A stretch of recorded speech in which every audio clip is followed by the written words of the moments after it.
So hello friends, today we will be dealing with the analysis of trust. So trust का analysis करते वक्त कौन सी steps आपको follow करना जरूरी है, टू फोर्स मेंबर किसको बोलते हैं, थ्री फोर्स मेंबर किसको बोलते हैं, मल्टी फोर्स मेंबर किसको बोलते हैं, या फिर सॉरी फोर फोर्स मेंबर किसको बोलते हैं, परफेक्ट ट्रस्ट मतलब क्या, इम्परफेक्ट ट्रस्ट मतलब क्या, कैसे फाइंड आउट करना है इम्परफेक्ट ट्रस्ट कौन सा है और परफेक्ट ट्रस्ट कौन सा है। तो ये सब चीजें हम लोगों को पहले जान लेना जरूरी है। तो एनालिसिस ऑफ ट्रस्ट ये जो पॉइंट है, ये जो चैप्टर है, इसमें कुछ बेसिक थियोरेटिकल जो पार्ट है जैसे प्लेन ट्रस्ट वगैरह, रिडंडेंट ट्रस्ट, डिफिशिएंट ट्रस्ट, तो ये सब जो थियोरेटिकल पार्ट है वो आपके टेक्स्ट बुक में दिया हुआ है, तो आपको वो टेक्स्ट बुक में से पढ़ लेना है सो दैट आपको एमसीक्यू प्रॉब्लम, एमसीक्यू एग्जाम जब भी आप लोग सॉल्व करोगे तब आपको कोई डिफिकल्टी ना हो। ठीक है, सो बेसिकली जो जो इंपॉर्टेंट पार्ट है, प्रॉब्लम्स कैसे सॉल्व करते हैं, वो हम लोग इस वीडियो में देख लेंगे। तो सबसे पहले ट्रस्ट का प्रॉब्लम आपके सामने आने के बाद आपको जरूरी है ये फाइंड आउट करना कि वो ट्रस्ट परफेक्ट है या इम्परफेक्ट है। तो उसके लिए आपके पास एक फॉर्मूला है, n is equal to 2j minus r, n is equal to 2j minus r, अगर where n is number of members, where n is number of members, j is number of joints and r is number of reactions. तो जब ये हम लोग problem solve कर लेंगे तो सबसे पहले आपको क्या देखना जरूरी है कि ट्रस्ट जो है वो परफेक्ट है या नहीं है। ठीक है, तो इम्परफेक्ट ट्रस्ट मतलब क्या होगा, अगर ये इक्वल टू है तो इट इज परफेक्ट ट्रस्ट, और अगर ये इक्वल टू नहीं आ रहा है, सपोज 3 और यहाँ पर ये कैलकुलेशन बन रहा है 4 या ये कैलकुलेशन बन रहा है 2, तो ये क्या हो गया, these are not equal to each other, मतलब वो क्या हो गया, इम्परफेक्ट ट्रस्ट हो गया। तो जब भी आप लोग प्रॉब्लम सॉल्व करोगे ट्रस्ट के ऊपर, सबसे पहले ये फॉर्मूला अप्लाई करके आप लोगों को ये देख लेना जरूरी है कि वो जो ट्रस्ट है वो परफेक्ट है या इम्परफेक्ट है। ठीक है, उसके बाद हम लोगों को देखना है टू फोर्स मेंबर किसको बोलते हैं या फिर टू फोर्स जॉइंट।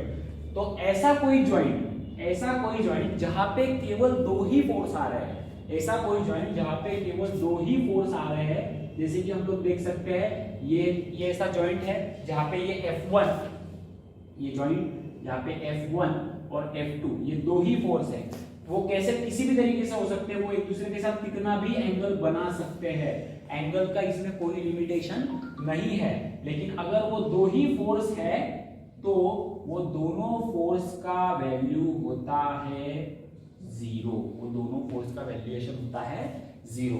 सिमिलरली अगर कोई थ्री फोर्स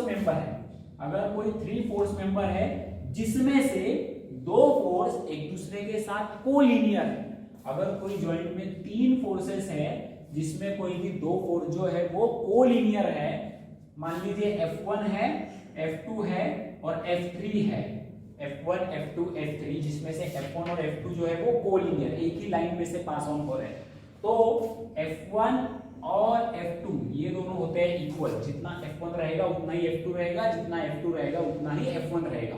अगर दोनों में से किसी एक का भी वैल्यू आपको पता चल जाता है तो दूसरे का वैल्यू आपको अपने आप बन जाएगा। और तीसरा जो F3 होता है वो होता है इक्वल टू 0, वो कितना होता है, it is equal to 0 provided ये जो दो फोर्सेस है ये कब इक्वल होंगे, जब ये दोनों का डायरेक्शन एक दूसरे से अपोजिट होगा। अगर इसका डायरेक्शन भी यही होता है, अगर इस F2 का डायरेक्शन भी राइट हैंड साइड की तरफ होता तो यहाँ पर मेरे को लिखना पड़ता F1 is equal to minus F2, F1 is equal to क्या लिखना पड़ता, माइनस F2। अगर दोनों फोर्सेस एक दूसरे के अपोजिट है तभी वो क्या होते हैं, इक्वल होते हैं। उसके बाद अगला पॉइंट हमको देखना है फोर फोर्स जॉइंट, मतलब ऐसा जॉइंट जहां पर चार फोर्सेस आते हैं, ऐसा जॉइंट जहां पर चार फोर्सेस आते हैं, जैसे कि ये मान लीजिए ये एक जॉइंट है जहां पर ये चार फोर्सेस आ रहे हैं, हम लोग इसको कर लेते हैं F1 F2 F3 और F4।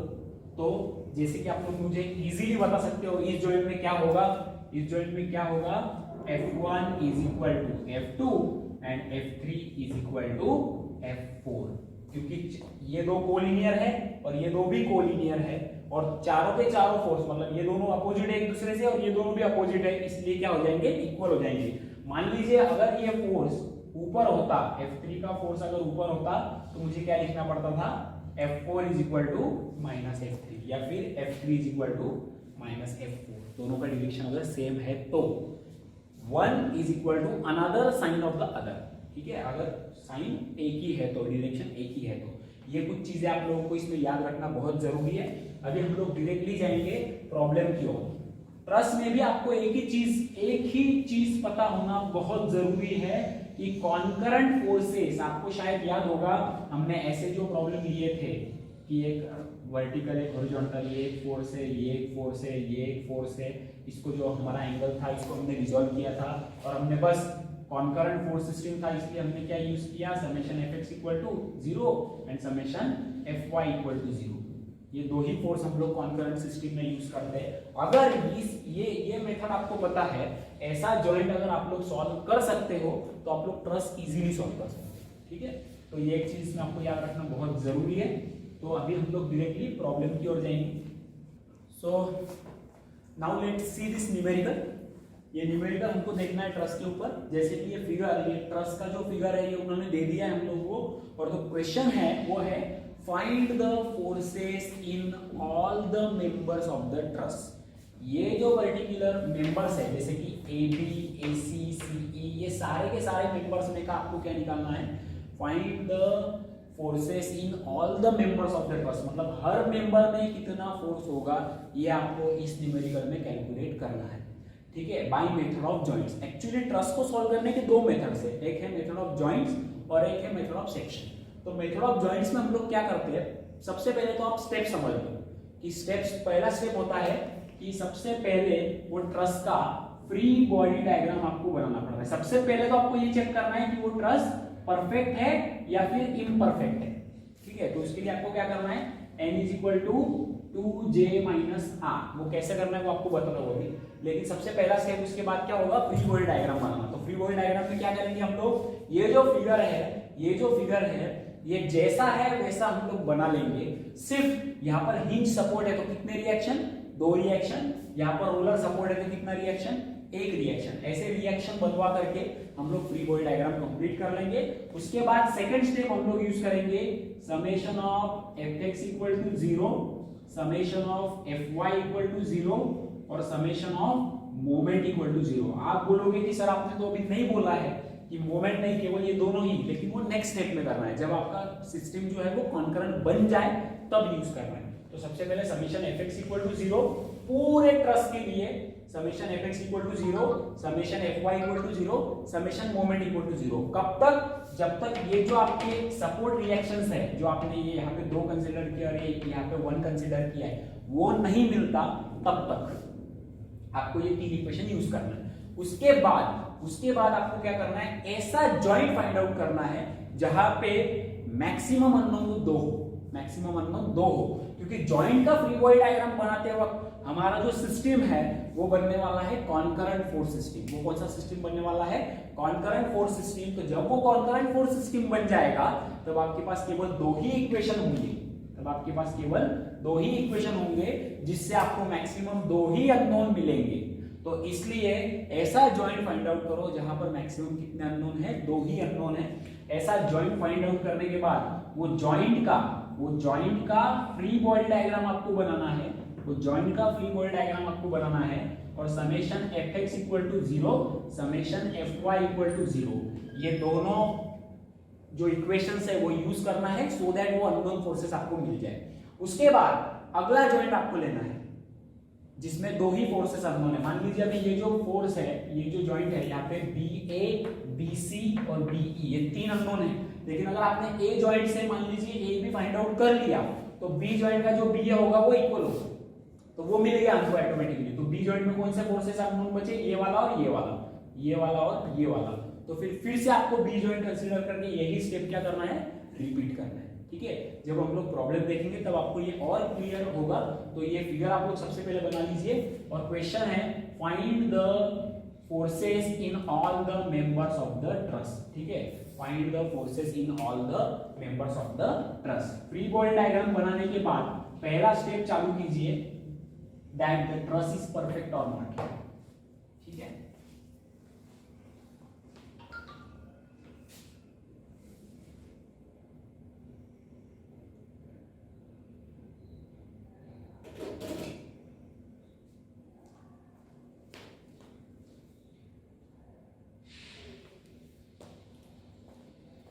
so now listen here, so the truss is perfect or not, so n is equal to 2j minus R, N मतलब नंबर ऑफ मेंबर्स, तो एन कितने हैं 1 2 3 4 5 6 7, ठीक है। AD AB BE AC CE BC CD ऐसे 7 है। So 7 is equal to 2 into joint कितने हैं 1 2 3 4 5, so 5 minus number of reactions कितनी है, हिंज सपोर्ट है और एक रोलर सपोर्ट है, तो हिंज की 2 रिएक्शन, रोलर की 1 रिएक्शन, टोटल बन गई 3 reaction. So R is equal to 3 number of reaction. So here 7 is equal to 10 minus 3, so 7 is equal to 7. So here we can say that this truss is perfect truss, ठीक है। और एक चीज फिर से repeat करता हूं, book में deficient truss, redundant truss, plane truss, कुछ ऐसे भी पॉइंट्स एक्सप्लेन किए हैं जो MCQ point of view important है, जैसे कि n equal to 2j minus R क्या होता है, n is not equal to 2j minus R में क्या हो सकता है, n is greater than 2j minus R, n is less than 2j minus R. तो एक होता है डिफिशिएंट ट्रस, एक होता है रिडंडेंट ट्रस, तो वो आपको पढ़ लेना बहुत जरूरी है क्योंकि एमसीक्यू में वो पूछ सकते हैं, ठीक है। तो ये हो गया आपका एक स्टेप। उसके बाद अभी इसके बाद हम लोग क्या करेंगे, फ्री बॉडी डायग्राम बनाएंगे। तो फ्री बॉडी डायग्राम में अभी मैं इसी फिगर में बना लेता हूँ, आपको अलग से फिगर बनाना है। हिंज सपोर्ट हटा दिया, वहां पे 2 reaction, one is horizontal one is vertical. I hope ये क्लियर दिख रहा हो ब्लैक मार्कर से भी। ये डी पॉइंट है, so here it is dx and here it is dy, और ये रोलर सपोर्ट है तो एक ही रिएक्शन बनेगा, ई पॉइंट है उसका नाम, so here it is ey, ठीक है। तो ये बन गया हमारा फ्री बॉडी डायग्राम। इसके बाद बस फ्री बॉडी डायग्राम बनने के बाद पहला step summation fx equal to 0, तो बोलो भैया कौन से हॉरिजॉन्टल फोर्स है इसमें, एक है dx और एक है ये 10 दिया है। So here we can write dx plus 10 is equal to 0, so dx is equal to -10, dx is equal to -10, ये आ गया। उसके बाद नेक्स्ट है summation fy is equal to 0, summation fy equal to 0 में बोलो dy plus ey, dy plus ey is equal to 0, और कोई वर्टिकल फोर्स नहीं है। So then summation of moment मैंने ले लिया d पॉइंट के अबाउट मोमेंट, d पॉइंट के अबाउट अगर ले लिया तो dx इग्नोर हो जाएगा, dy इग्नोर हो जाएगा, और ये जो 10 जा रहा है अगर मैं इसको पीछे खींचूं तो ये भी d पॉइंट में से जाने वाला है, तो वो भी इग्नोर हो जाएगा, बचेगा केवल ey। सो ey जाएगा एंटी क्लॉकवाइज, ey जाएगा एंटी क्लॉकवाइज, सो ey इनटू परपेंडिकुलर डिस्टेंस दिया है a is equal to 0, so ey is equal to 0 divided by a, that is nothing but 0, so ey is again 0, ey बन गया 0। तो अगर ey 0 है तो dy भी कितना होगा, इस इक्वेशन में अगर मैं पुट करता हूँ इक्वेशन नंबर 1 में, तो dy भी कितना हो जाएगा 0 हो जाएगा, ठीक है। तो अगर ey 0 है तो लेने का जरूरत नहीं है, मतलब आप ये रफ नहीं करना, जब आप उस पॉइंट का फ्री बॉडी डायग्राम बनाओगे ई पॉइंट का, या फिर रहने दो आप यहाँ पे इसको ey, कोई बात नहीं, सिर्फ याद रखो dy और ey कितना है 0। तो जब उस जॉइंट का फ्री बॉडी डायग्राम बनाओगे तो ये ey और dy लेने का जरूरत नहीं है, ठीक है। तो ये आई होप यहाँ तक आपको समझ में आ गया हो। इसके बाद अभी ऐसा जॉइंट फाइंड आउट करो दोस्तों कि जहां पर मैक्सिमम 2 ही अननोन है। तो अगर आप डी जॉइंट के पास देखो, अगर आप डी जॉइंट के पास देखो तो dy आपको पता चल गया है 0 है, dx आपको पता चल गया है 10 है, dx आपको पता चल गया है 10 है, केवल क्या बचा AD और DC, ये 2 ही फोर्सेस अननोन रहेंगे। आप बोलोगे सर E में भी वही कंडीशन है, नो प्रॉब्लम, आप E भी वैसे ही सॉल्व कर सकते हो, लेकिन मैं अभी यहाँ पे D सॉल्व करता हूँ, ठीक है। सो D जॉइंट का फ्री बॉडी डायग्राम बनाता हूँ मैं इस तरीके से। तो can you tell me what will be this angle, ये एंगल कितना होगा, ये एंगल 30 डिग्री होगा, क्योंकि if this is 30 then alternate angle से ये भी 30 डिग्री हो जाएगा, करेक्ट। सो उसका भी मैं फ्री बॉडी डायग्राम बना लेता हूँ। ध्यान से देखना है आपको, dx कितना है भाई -10 है। मैं सिंपल काम करता हूँ, इसको इस तरीके से ले लेता हूँ, तो ये बन जाएगा +10, डायरेक्शन चेंज कर दिया मैंने। उसके बाद ये जॉइंट है हमारा, एक हॉरिजॉन्टल लाइन बना लेता हूँ, एक वर्टिकल लाइन बना लेता हूँ इस तरीके से। तो एक फोर्स मेरा इधर जा रहा है, इधर, उसका नाम है फोर्स ऑफ डीसी जो मुझे कैलकुलेट करना है, एक ऊपर जा रहा है उसका नाम है फोर्स ऑफ एडी, ये भी मुझे कैलकुलेट करना है। आप बोलोगे सर आपने अवे ही क्यों लिया जॉइंट से, तो इसमें ये स्टेप आपको याद ही रखना है, tension always act away from the point. उसी तरीके से फोर्सेस आपको हर जॉइंट के फोर्सेस आपको कैसा लेना है, अवे ही लेना है, ठीक है। तो उसके बाद ये एंगल आपको पता है, यहाँ पर लिखा है हमने 30 डिग्री। सो बस खत्म। ये कॉन्करेंट सिस्टम आपको सॉल्व करते आएगा कि नहीं आएगा। आप बोलोगे सर डीवाई नहीं लिया, डीवाई क्यों नहीं लिया, क्योंकि वो कितना है, 0 है, ठीक है। तो ये कॉन्करेंट फोर्स सिस्टम अगर आप लोग सॉल्व करोगे, जैसे कि हम लोग लिख लेंगे, चलो समेशन ऑफ, अभी कॉन्करेंट है तो दो ही इक्वेशन आएंगे, summation F X summation F Y. Summation F X equal to 0, बोलो F D C cos of 30, इसको रिजॉल्व करोगे ना, एक इधर एक उधर, एक राइट हैंड साइड में एक vertical upward, minus 10 is equal to 0 हो गया। So F D C cos 30 is equal to plus 10 हो गया। तो एफ डी सी कितना बनता है दोस्तों, एफ डी सी बनता है, मैं देख लेता हूं यहाँ पर कितना बनता है एफ डी सी, वो बनता है 11.55, 11.55, ठीक है 11.55। एक चीज हमारा छोटा सा छूट गया है, मैं यहां पर ले लेता हूं, फोर्सेस बाय ऑब्जर्वेशन, जो मैंने आपको बताया था 2 फोर्स मेंबर, 3 फोर्स मेंबर और 4 फोर्स मेंबर। तो यहां पर आप देख सकते हो ये जो सी जॉइंट है, ये जो सी जॉइंट है, 4 फोर्सेस जो एक दूसरे के साथ कोलिनियर में है, ठीक है। तो जितना एफडीसी होगा, फोर्सेस बाय ऑब्जर्वेशन, ये स्टेप क्या आप पहले भी ले सकते हो या फिर आप साइड में भी कर सकते हो, इस स्टेप को कोई प्रॉब्लम नहीं। तो जितना फोर्स इन डीसी होगा, जितना फोर्स डीसी होगा उतना ही फोर्स बीसी होगा। आप बीसी भी लिख सकते हो, सीबी भी लिख सकते हो, कोई प्रॉब्लम नहीं। जितना फोर्स डीसी होगा उतना ही फोर्स बीसी भी होगा, और जितना एसी होगा उतना ही सीई होगा, ठीक है। जितना एसी होगा उतना ही सीई होगा। हाँ, सो हियर एफडीसी तो अपना आ गया है 11.55, एफडीसी आ गया 11.55, तो एफडीसी भी कितना हो जाएगा 11.55 ही होगा, याद रखना है। और इसके बाद तो ये देखो दोस्तों, ये पता चल गया, और एफडीसी आया ना, तो एफडीसी, हाँ तो ये पता चल गया। अल्टीमेटली आपको ये भी पता चल गया, 2 फोर्स का काम हो गया। अभी दूसरा इक्वेशन हमारा इस जॉइंट का दूसरा इक्वेशन तो लेना बाकी है, तो वो हम लोग ले लेंगे। Summation of F Y is equal to 0, बोलो F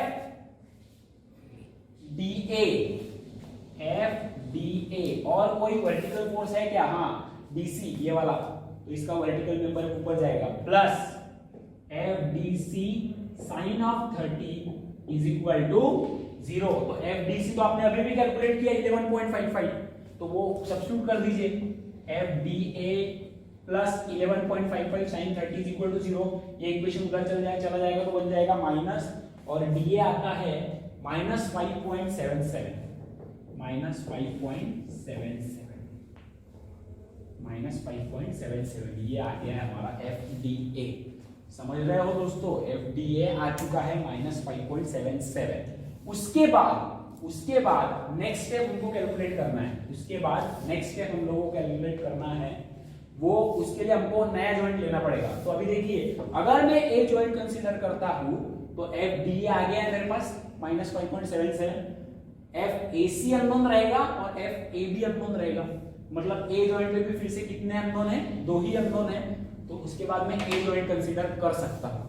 so here I will consider now a joint. अभी मैं ए जॉइंट का फ्री बॉडी डायग्राम बना लेता हूं यहाँ पे, ए जॉइंट का फ्री बॉडी डायग्राम। तो ये बन गया जॉइंट ए। एक है हॉरिजॉन्टल, उसका नाम है force A B.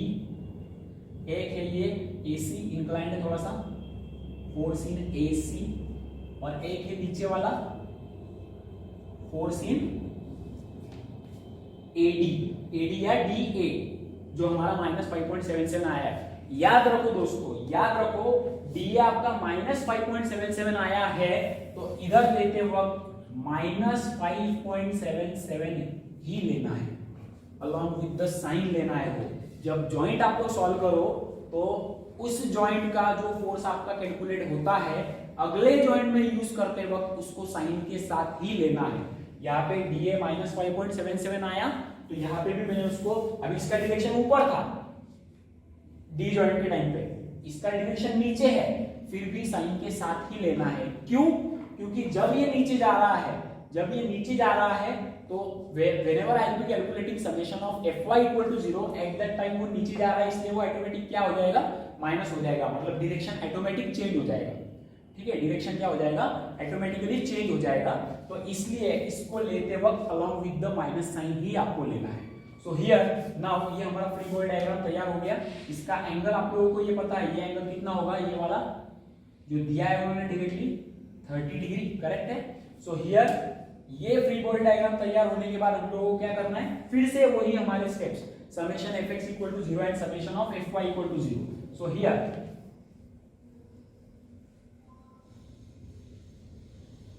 So tell me what is summation fx equal to 0, क्या हो जाएगा समेशन fx इक्वल टू 0, इसमें FAB हॉरिजॉन्टल, सो FAB राइट की तरफ जा रहा है इसलिए प्लस, ये जा रहा है इधर, तो इसको इंक्लाइन एक बन जाएगा, ये हॉरिजॉन्टल, एक बन जाएगा वर्टिकली नीचे, FAC cos of 30 plus FAC cos of 30 is equal to बन गया 0। ठीक है, उसके बाद now next summation of fy equal to 0 कर लेंगे हम लोग। ठीक है, तो समेशन fy इक्वल टू 0 में देखिए अभी क्या हो रहा है, नीचे जा रहा है इसलिए माइनस, लेकिन खुद भी माइनस है, तो माइनस माइनस क्या हो गया, प्लस। इस तरीके से वो डायरेक्शन अपने आप चेंज होगा, इसलिए लेते वक्त आपको जो साइन है उसी के साथ उसको लेना है। आई होप आपको समझ में आ रहा हो। हमारा जो इसमें माइनस 5.77 आया था, ए जॉइंट पे लेते वक्त उसको क्या लेना है, माइनस 5.77 ही लेना है। ठीक है, so here summation of fy equal to 0, नीचे जा रहा है इसलिए माइनस, और खुद भी माइनस है तो माइनस माइनस हो गया प्लस 5.77, ये नीचे जा रहा है, so minus FAC sine of 30 is equal to 0, तो ये माइनस FAC साइन 30 उधर चला गया तो बन गया plus FAC sine 30 is equal to, ये इधर ऐसा ही है 5.77, तो अगर साइन 30 से डिवाइड कर दो तो FAC मिल जाएगा मेरे को, साइन 30 से अगर मैं डिवाइड कर दूं तो मुझे FAC मिलता है, वो भी है 11.55, वो भी कितना आता है 11.55। और दोस्तों जैसे मेरे को FAC मिल गया तो मुझे उसके साथ क्या मिल गया, FCE भी मिल गया, forces by observation. So FCE is equal to कितना, फिर से 11.55। आई होप आपको समझ में आ रहा है। ठीक है, तो FCE भी मिल गया, और ये जो FAC है ये जब मैं इस इक्वेशन में पुट कर दूंगा तो मुझे FAB भी मिल जाएगा, और वो FAB देखिए FAC मिल गया, FCE मिल गया, अभी FAB मिल जाएगा, वो बनता है -10, -9.999 बनता है वो, मतलब नियरली -10। तो अगर ये वैल्यू जो है FAC का ये इस इक्वेशन में मैं डालता हूं तो मेरे को FAB कितना मिल जाता है, -10। समझ में आ रहा है आपको, तो ये भी मिल गया। अभी बचा क्या, केवल BE। तो आई होप B जॉइंट लेने के बाद आपको BE कैलकुलेट करते आएगा, क्योंकि जब आप B जॉइंट लोगे तब आपको ये भी पता है, ये भी पता है, सिर्फ क्या बाकी है, BE बाकी। जब B जॉइंट का फ्री बॉडी डायग्राम बनाओगे तो कुछ इस तरीके से बनेगा, देखिए यहाँ पे बना देता हूं, ये 1, ये 2 और ये नीचे वाला, इसका नाम है FBE जो हमको कैलकुलेट करना है। ये तो आपको पता है BC आगे जो आया होगा उसी के साथ लेना विद साइन, अगर वो प्लस आया होगा तो प्लस ही लेना, माइनस आया होगा तो माइनस ही लेना। उसके बाद FAB अभी अभी आया हमारा FAB -10, तो इधर क्या लोगे, -10। समझ में आ गया, तो ये पता है, ये पता है, तो ये कैलकुलेट कर सकते हो ना। क्या करना पड़ेगा, सिर्फ समेशन FY कर लो, खत्म। क्योंकि अब आप बोलोगे सर समेशन FY क्यों किया, क्योंकि जो कैलकुलेट करना है वो वर्टिकल है, तो FX करके कोई फायदा ही नहीं है। तो इसके साथ अगर करोगे तो ये आएगा और एक ये कंपोनेंट आएगा समेशन FY में, ये आएगा और ये आएगा, जिसमें केवल ये अननोन रहेगा, मिल जाएगा। तो इस तरीके से आपको ये भी फोर्स आ जाएगा। आई होप आपको पूरा प्रॉब्लम समझ में आया है। इसके बाद जो है, अगर एनालिटिकली आपको पूरा न्यूमेरिकल सॉल्व करने एग्जाम में पूछते हैं, तो इसके बाद आपको टेबल बना लेना है, जिससे आपका काम और इजी हो जाएगा, आपका जो आंसर है वो अच्छी से तरीके से रिफ्लेक्ट होगा। यहाँ पर टेबल बनाते हुए लिखना है मेंबर, 3 कॉलम बनाना है, मेंबर, मैग्नीट्यूड और नेचर। ठीक है, तो मेंबर कौन सा, मान लीजिए मैं ले लेता हूं ए बी, किधर गया ए बी, हाँ ए बी, सारे मेंबर्स के नाम लिखने हैं यहाँ पे, ए बी सी ई, जो जो मेंबर्स है आपके सातों मेंबर उनका नाम लिख लेना है। एफ ए बी क्या आया है भैया, -10 आया है, तो इधर लिखना है +10, क्या लिखना है +10, लेकिन नेचर क्या लिखना है सी, कॉम्प्रेसिव, क्योंकि वो माइनस है। ठीक है, अभी जैसे आपका एफ ए सी आया है 11.55, एफ ए सी क्या आया है आपका, ए सी मेंबर 11.55, तो लिखते वक्त प्लस ही लिखना है, सिर्फ यहाँ पे लिखना है टी, टेंसाइल, क्यों, क्योंकि वो प्लस था, ये प्लस था इसलिए टेंसाइल, ये माइनस था इसलिए कॉम्प्रेसिव, लेकिन मैग्नीट्यूड लिखते वक्त प्लस ही लिखना है। इस तरीके से आपको क्या कर लेना है, आपका टेबल बना लेना है, जिससे कि आपके पूरे फोर्सेस में जो मेंबर्स है उसमें कितने फोर्सेस है, उनका नेचर कैसा है, कॉम्प्रेसिव है कि टेंसाइल है, वो एक ही टेबल में आपको रिफ्लेक्ट हो जाएगा। ठीक है, so here is the end of this particular problem. ठीक है, आई होप आपको समझ में आया होगा। Please go through this problem.